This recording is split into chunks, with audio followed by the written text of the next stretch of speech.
성경학자들이 성경에 만약 다시라는 개념이 없다라고 한다면, 빼버린다면 그 두께가 절반 이하로 줄어들 것이다 라고 말을 했습니다.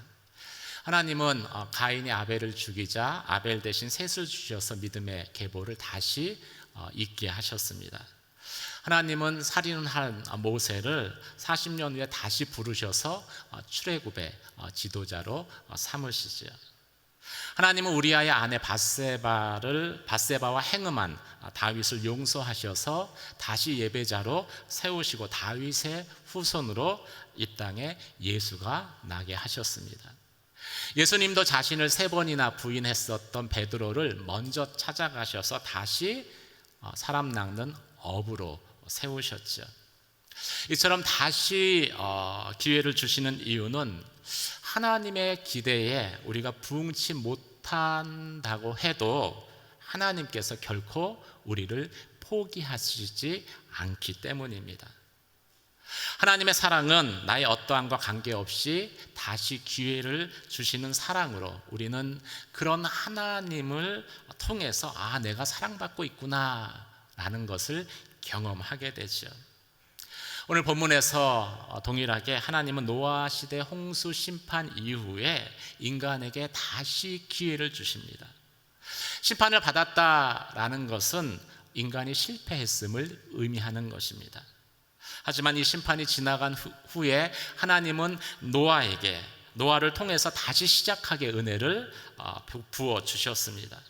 그리고 그 은혜를 그 사랑을 하늘의 무지개로 새겨 놓으셨습니다. 하나님은 실패 수렁에 빠진 우리를 그러면 어떻게 다시 회복시키시며 시작하게 하실까요? 오늘 본문을 통해서 함께 보도록 하겠습니다. 첫 번째로 하나님은 먼저 복을 주심으로 다시 시작하게 하셨습니다. 1절에서 3절까지 말씀을 함께 읽도록 하겠습니다. 함께 읽겠습니다. 시작. 하나님께서 노아와 그의 아들들에게 복을 주시며 말씀하셨습니다. 자녀를 많이 낳고 번성해 땅에 가득하라. 땅의 모든 짐승들과 공중의 모든 새들과 땅에 기는 모든 것들과 바다의 모든 물고기들이 너희를 두려워하고 무서워할 것이다. 이것들을 너희 손에 준다. 살아있어 푸른 채소와 같이 이 모든 것을 너희에게 주었다.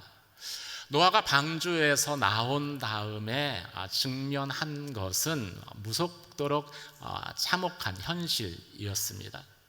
지구상에 존재하는 모든 것들이 거의 1년 동안 물속에 잠겨 있었기 때문입니다. 방주에서 나온 기쁨이 한순간이었다라면은 이후로 노아가 직면하는 그 폐허뿐인 현실은 계속 감당해야 되는 것이었습니다. 구원의 기쁨을 경험한 이후에 우리를 기다리고 있는 것도 결코 장밋빛 미래라고 말할 수는 없습니다. 세상을 알면 알수록 우리가 이 땅에서 믿음으로 살아가는 것이 얼마나 힘든지, 정말 녹록지 않다라는 것을 우리는 현실 속에서 경험하기 때문이죠. 이런 상황에서 노아와 그 가족, 특별히 노아가 하나님 앞에 결정한 것이 무엇입니까? 그것은 제단을 쌓는 것이었습니다. 예배를 드리는 것이었죠. 내 영혼이 처참한 그 실패를 경험하고 그래서 더 이상 나아갈 그 길이, 방향이 보이지 않을 때 하나님을 유일한 구원자로 고백하며 그 하나님 앞에 나아가는 것이 바로 예배의 본질이기 때문입니다. 이런 예배를 드리게 되면은 변화가 일어납니다. 먼저 내가 변하고 또 하나님의 마음도 변하게 되어지죠. 참된 예배라는 것은 그래서 예배자인 나를 바꿀 뿐만이 아니라 예배를 받으시는 하나님의 마음까지도 바꾸시는 그러한 힘이 있기 때문입니다. 하나님은 노아의 예배를 받으셨습니다. 그리고 노아를 다시 복 주시기로 결정하시죠. 어떤 복입니까? 자녀를 많이 낳고 번성해 땅에 가득하여라. 개정개혁 성경을 보면은 생육하고 번성하여 땅에 충만하라, 이렇게 우리에게 너무나 익숙한 말씀으로 기록되어져 있습니다. 이 말씀은 창세기에 가장 많이 반복되는 그런 말씀 가운데 한 구절입니다. 이 말씀이 어디에 가장 먼저 등장하겠습니까? 창세기 1장 28절 말씀입니다. 1장 28절을 함께 읽도록 하겠습니다. 함께 읽겠습니다. 시작. 하나님께서 그들에게 복을 주시며 그들에게 말씀하시기를 자식을 많이 낳고 번성해 땅에 가득하고 땅을 정복하라.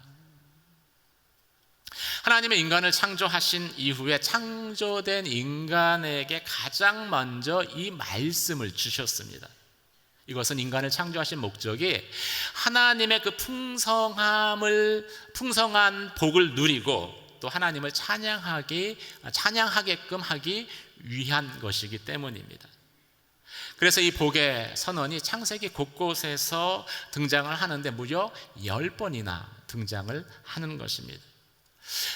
특별히 하나님의 백성이 이제 실패함으로 인해서 또 하나님께서 그들을 징계하신 이후에 반드시 주시는 말씀이 바로 이 축복의 말씀인 것이죠. 오늘 본문에서 하나님은 홍수 심판이 끝나자마자 방주 안에 생물들을 종류대로 이끌어내셨습니다. 그리고 그들을 향해서 이 복의 말씀을 선언하십니다. 모세와 가족들을 축복하시면서, 그런데 이전에 말씀하시지 않았던 한 가지를 덧붙여서 축복을 하십니다. 그것은 육식을 허락하신 것이죠. 왜 하나님께서 생육하고 번성의 땅에 충만하라, 땅을 다스리라 라고 말씀하시면서 이번에는 육식을 허락하셨을까요? 왜 덧붙이셨을까요? 홍수 동안에는 식물이 자랄 수 없었기 때문일 것입니다. 또 홍수 이후에 급격한 그 기후의 변화가 생겨서 지구에 북극과 또 사막 같은 곳, 그런 지역들이 생겨나고 그런 곳에서는 식물이 제대로 자랄 수 없었기 때문일 것입니다. 하나님은 우리의 형편을 돌아보시고 우리에게 복을 주시되 가장 적절한 복을 주시는 분이시지요. 그래서 하나님의 복은 진짜 복입니다. 우리가 생각하기에 복이 아니라 진짜 우리에게 유익한 것이 하나님이 우리에게 주시는 복입니다.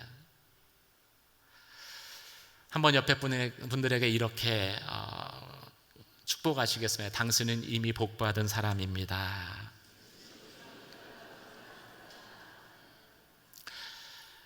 옆에 사람이 우리를 축복하는 것도 귀하지만은요, 여러분이 여러분 자신을 향해서도 그렇게 매일매일 축복하셔야 합니다.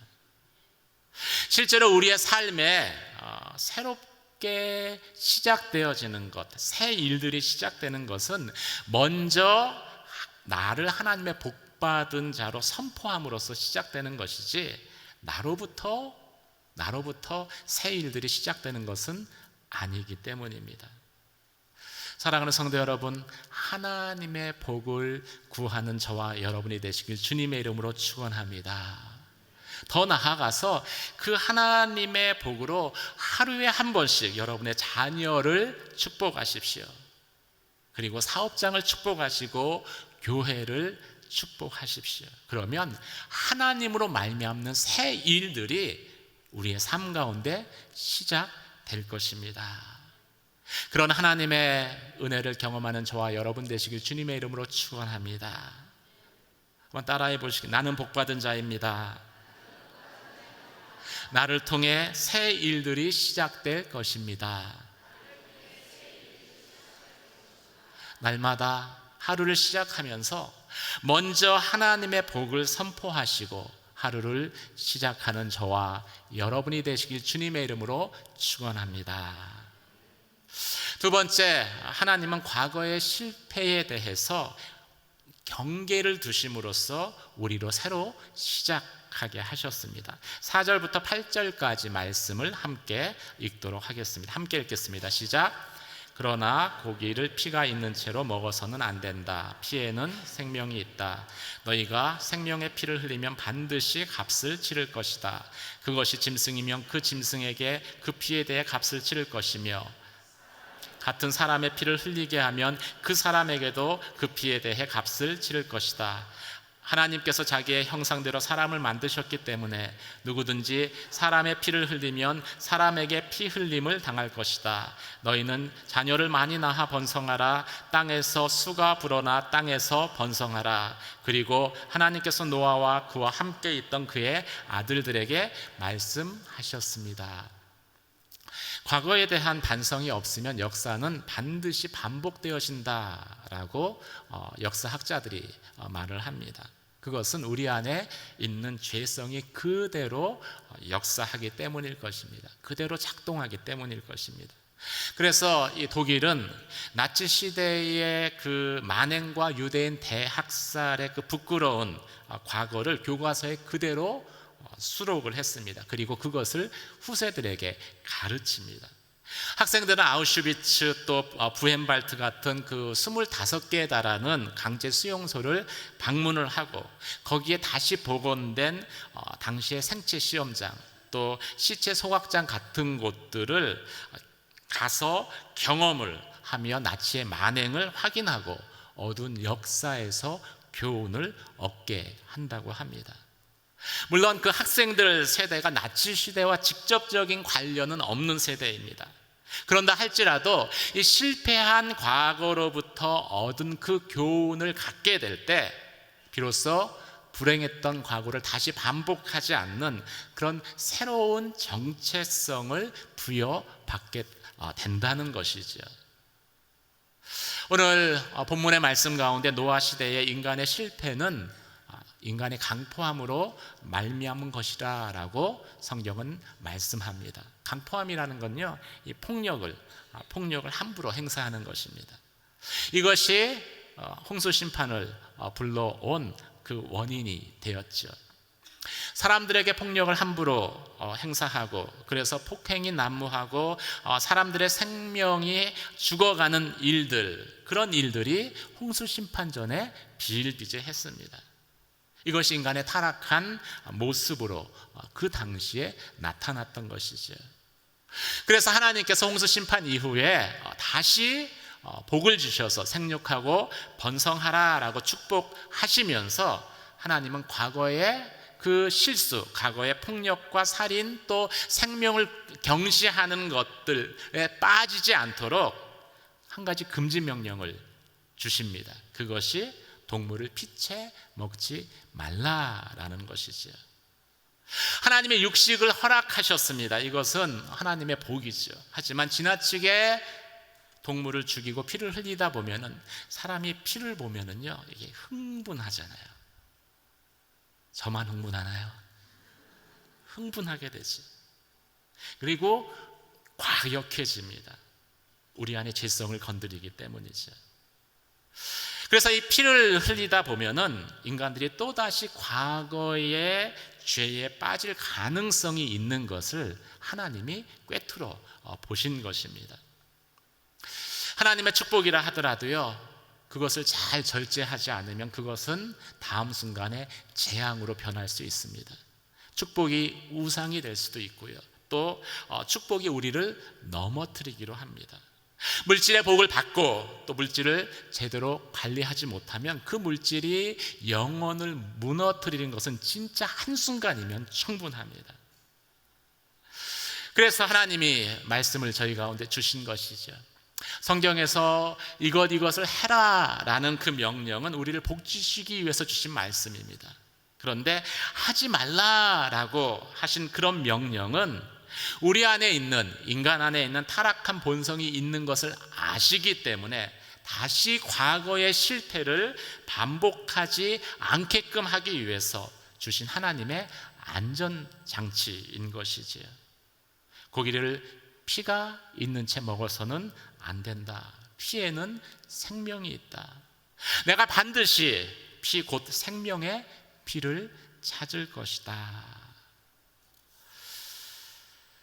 어떤 이유에서든지 우리는 하나님의 형상으로 지어진 것을 기억하며 사람을 함부로 대하고 생명을 함부로 대해서는 안 될 것입니다. 그것을 창조하신 하나님을 대적하는 행위이기 때문입니다. 또 낙태와 같은 합법적으로 생명을 죽이는 것이 진짜 우리가 경계해야 될 가장 세속적인 죄의 현상이다라는 것을 우리는 분명하게 자각하고 있어야 할 것입니다. 성경은 사람은 능력과 소유와 관계없이 존귀히 여김을 받아야 된다라고 말씀하고 있기 때문입니다. 왜 그렇습니까? 사람이 하나님의 형상으로 지어졌기 때문입니다.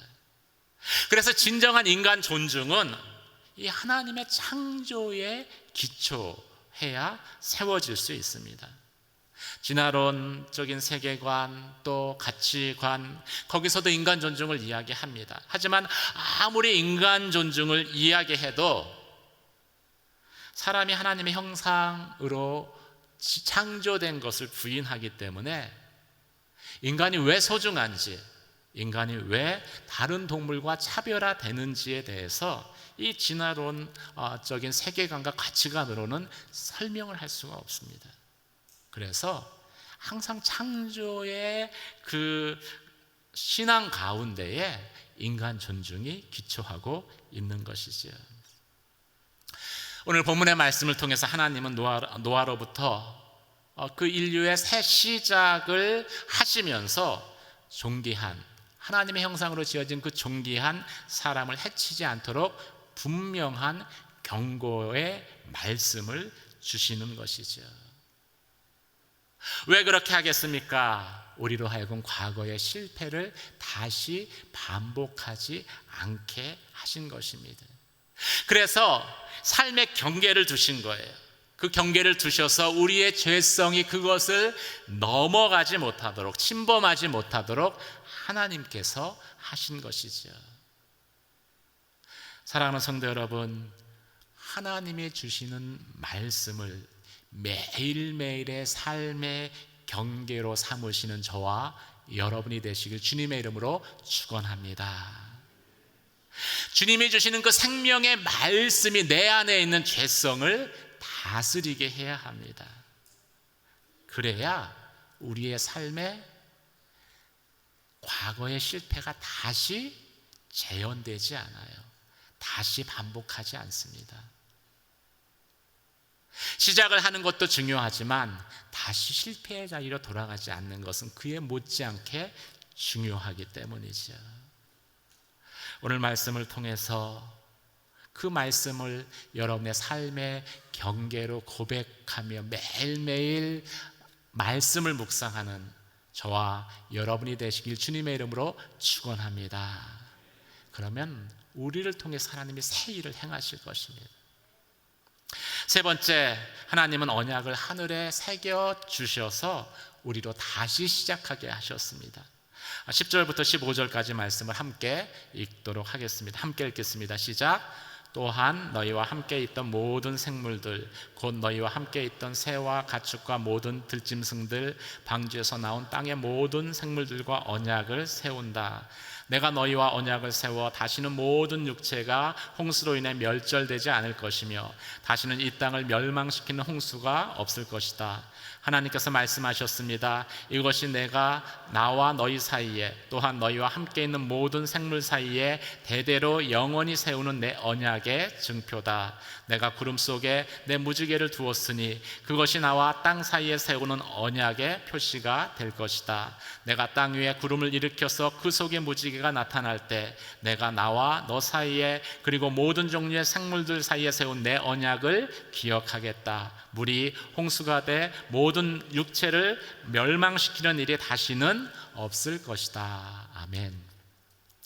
심판은 하나님의 진노입니다. 그렇지만 하나님은 진노 중에도 인간이 하나님의 사랑을 확신하고 그 사랑 안에 거할 수 있도록 우리에게 언약을 주십니다. 그 언약의 증표가 바로 무지개인 것이지요. 무지개는 무엇을 나타내는 것입니까? 하나님이 다시 물로 세상을 심판하지 않으시겠다라는 약속입니다. 다시는 노아 시대와 같이 홍수로 멸망케 하지 않겠다라는 그 언약의 증표가 바로 무지개이죠.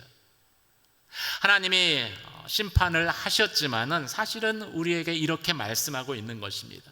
죄 때문에 내가 어쩔 수 없이 너희를 심판했지만 내 본심은 아니다라는 것이죠. 마치 자녀의 죄를 벌하기는 하지만 부모의 마음이 자녀를 미워하지 않는 것과 같은 것입니다. 하나님의 본질은 사랑입니다.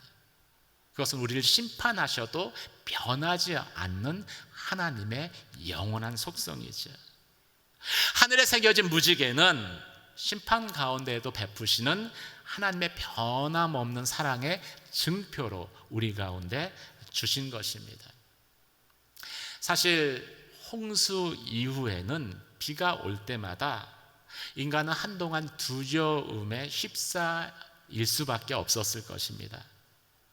심판이 워낙 큰 충격이었잖아요. 그래서 이 트라우마가 그 마음 가운데 형성됐기 때문입니다. 근데 이 트라우마라는 것이 한번 시작되면 발동이 걸리면 좀처럼 멈추지 않는 특징을 가지고 있습니다. 비는 내리다가 멈췄어요. 그런데 우리 안에 발동이 걸려버린 그 두려움, 불안, 근심은 이미 발동이 걸렸는데 비가 멈췄어도 멈추지를 않습니다. 혹시 이번에도 하나님이 심판하시는 것 아닐까? 내가 이번에 큰 잘못을 저지른 것 아닐까? 마치 그 함몰 웅덩이에 그 빠져버린 그 사람처럼, 함몰 웅덩이라는 것이 늪이거든요. 여기에 빠지면은 헤어나오려고 하면 할수록 점점 몸이 깊이 빠져 들어갑니다.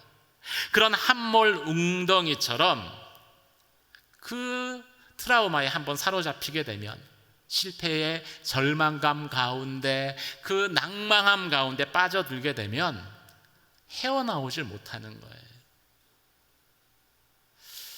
그 순간 하늘의 무지개가 보이는 겁니다. 그리고 무지개를 보는 순간 우리는 하나님의 그 약속의 말씀을 듣게 될 것입니다. 사랑하는 아들아, 딸아, 내가 여전히 너를 사랑한다. 그리고 내 사랑은 변하지 않았다. 내가 너를 다시 멸하지 않을 것이다. 내가 너를 축복한다. 비록 폐허가 되었을지라도 내가 너와 함께 할 것이고 너는 다시 시작하게 될 것이다. 내가 너를 도울 것이다.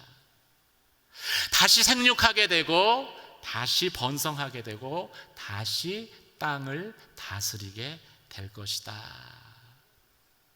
사랑하는 성도 여러분, 그 하나님의 음성을 듣는 저와 여러분 되시길 주님의 이름으로 축원합니다. 저는 무지개를 자주 보지는 않아요.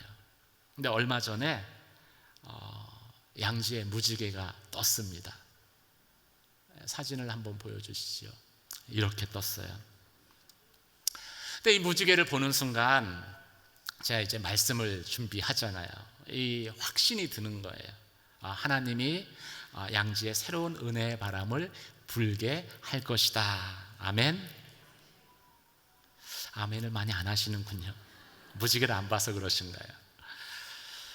하나님이 양지에 성령의 은혜를 부으실 것입니다. 하나님이 양지 온누리 교회와 여러분을 통해서 새 일들을 행하실 것입니다. 이렇게 그 가슴이 그 희망으로 소망으로 한껏 부풀어 올렸는데 문제가 생겼습니다. 무지개가 사라져 버린 거예요. 그리고 그 다음 날에 무지개는 뜨지 않더라고요. 여러분, 그러면 하나님의 언약이 무효가 된 것일까요? 그렇지 않습니다. 이 무지개를 하늘에 두신 것은요, 계속 저희로 하여금 이렇게 새겨 놓아서, 하늘에 새겨 놓아서 저희로 하여금 계속 보게 하시기 위한 것입니다. 잊지 않게 하기 위한 거예요. 그런데 하나님은 하늘의 무지개를 새기시기도 했지만요, 우리의 마음 중심에 더 깊이 영원히 지워지지 않는 언약의 증표를 이미 새겨 놓으셨습니다. 그 증표가 뭘까요? 바로 예수 그리스도의 십자가입니다. 한번 옆에 분에게 이렇게 고백할, 십자가가 증표입니다. 십자가는 이 무지개에 새겨진 언약보다 훨씬 더 강력하게 깊이 새겨진 하나님의 언약의 증표입니다. 그래서 십자가를 볼 때마다요, 우리 마음에 고통이 사라져요.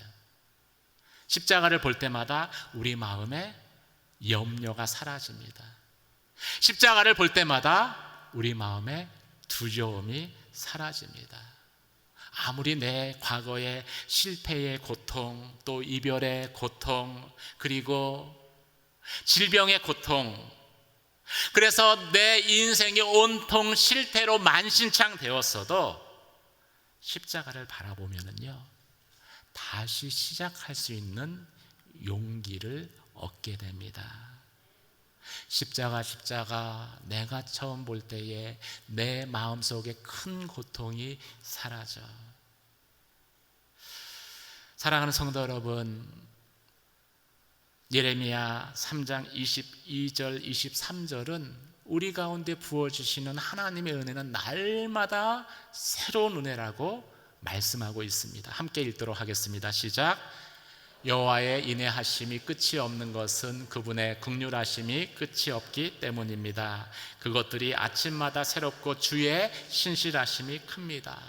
하나님의 인애하심, 하나님의 긍휼하심, 그 하나님의 자비와 긍휼의 총체가 바로 예수 그리스도의 십자가입니다. 그런데 이 십자가의 은혜는요, 아침마다 새로워지는 은혜입니다. 아침마다 우리를 새롭게 하는 은혜예요. 사랑하는 성도 여러분, 날마다 예수 그리스도의 십자가를 붙드는 저와 여러분 되시기를 주님의 이름으로 축원합니다. 과거의 실패와 절망감이 내 마음을 흔들 때마다 여러분 안에 있는 언약의 무지개 그리스도의 십자가를 바라보십시오. 그리고 십자가를 통해서 들려주시는 하나님의 약속의 말씀을 다시 들으십시오. 사랑하는 아들아 딸아, 내 사랑은 변하지 않고 영원하다. 실패했을지라도 나는 여전히 너를 사랑한다. 너를 축복한다. 내가 너와 함께 할 것이고, 그리고 다시 생육하고 번성하는 하나님의 복을 누리게 될 것이다. 십자가를 통해서 주시는 그 새로운 기회 앞에 날마다 나아가서 하나님의 은혜와 사랑을 충만히 경험하며 실패로부터 일어나서 새로운 시작을 하는 저와 여러분이 되시길 주님의 이름으로 축원합니다. 이 시간 함께 말씀을 붙들고 기도하며 나아가도록 하겠습니다. 하나님, 실패했을지라도 하나님은 여전히 나를 사랑하십니다. 내게 있는 실패의 두려움, 고통, 또 영향력으로부터 나를 이 시간 자유케 하여 주시옵소서. 하나님이 나를 먼저 축복하셨음을 기억하며 하나님, 내 영혼을 향하여 축복하게 하시고, 또 예수 그리스도의 그 십자가를 날마다 붙들므로 인하여서 하나님, 아침마다 새롭게 하시는 새 은혜를 덧입게 하여 주시옵소서. 주의 말씀을 붙들고 하나님, 새로운 시작을 이루시는 하나님을 날마다 경험케 하여 주시옵소서. 이 시간 주여 주님의 이름 부르짖고 기도하며 나아가도록 하겠습니다. 주여.